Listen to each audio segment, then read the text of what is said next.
بخش بده ما بابای خودروی با هم مقصد اومدیم که یک پیش بینیم و یک سلام علیک کنیم یک کنیم.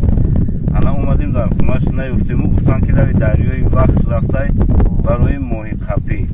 اما گفتیم که بریم که یک نزدیک یک قطعه شینوس شویم که یک اینتر. سلام علیکم دوستان عزیز، ما اومدیم بابای خودروی خونهش رفتیم که در خونهش دسترس نکردیم.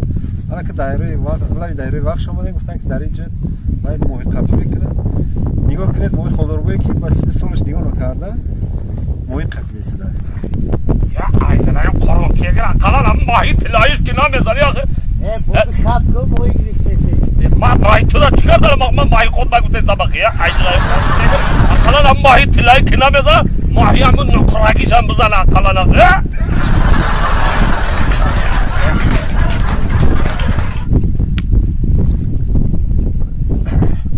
دوستانی عزیز، شخصانی میخواهند که از مسکو و مسکووسکая область و سنت پتربورگ با توجیکستان بارا میکنند، مرحمت ما به شما توصیه میتیم کمپانی اکای بختیار و عبدوجبار. این برادرها تجربه کاری 10 ساله دارند. بارهای شما را با کفالت برده میرسونند. مرحمت استفاده برید از خدمت رسانی. از نام کانال بابای خالداربوی گپ زنید، باز برای شما ارزان میکند. این دوستانی عزیز باز نگفته نماند تاکسی گرانیت هم هستی، آدمی باورینو که اسمت الله جونای مرحمت کردین رقماشون زنگ بزنید از نام کانال ما. ساق سلامت به خواست خدا برده میارتونه. مرحمت که زنگ زنید.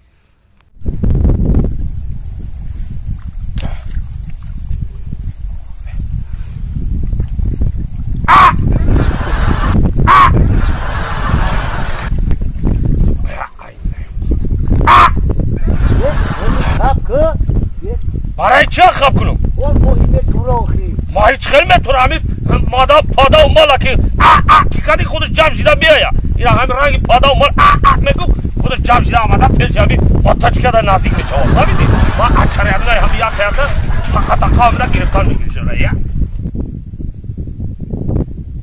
الان اکنون ما اومدیم بابای خودروی رو در دایره دیدیم برای ماهی گرفتید هستن.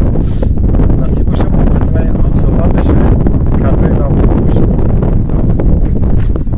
سینو سا خورده چلی تو نداری تو ماهی گیری